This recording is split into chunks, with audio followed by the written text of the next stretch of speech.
So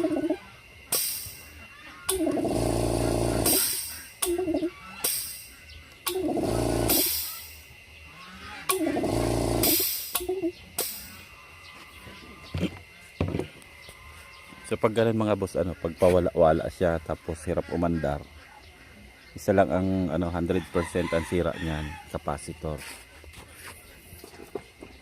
So ito mga boss, yung capacitor nito mahina na.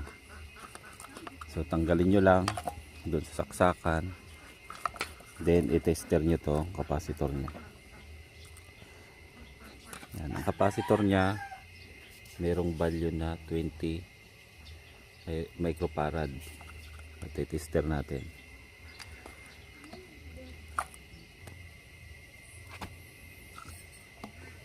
So sa tester mga boss, lalagay nyo lang rito.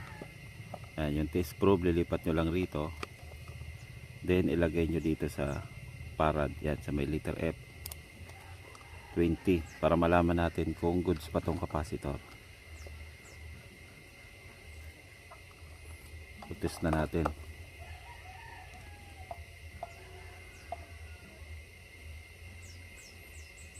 So yan mga boss, meron na lang siyang 10.87 microfarad. So mababa na kumpara dito sa 20. Ang lalagay natin, ito ipapalit ko. 20 microfarad din siya.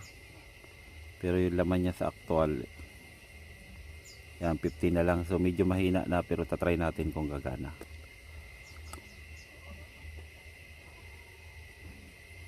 Lagyan ko lang ng to. So yun mga boss, so ito dalawang wire lang. So wala namang baliktaran yan dyan. Then dito naman, dito naman apat na to. Huwag kayo malilito rito. So ang paglagay niyan dito saka rito, yan. Huwag yung pagtatapatin kasi magkasama yan, dalawang yan. So ganyan ang paglagay niyan. So yun, lagay na natin yung pinakatakip nya. Then ibalik na natin to sa kanyang lagayan. Ayan. Ayan, nakabalik na. Then try natin ulit. Saksak natin.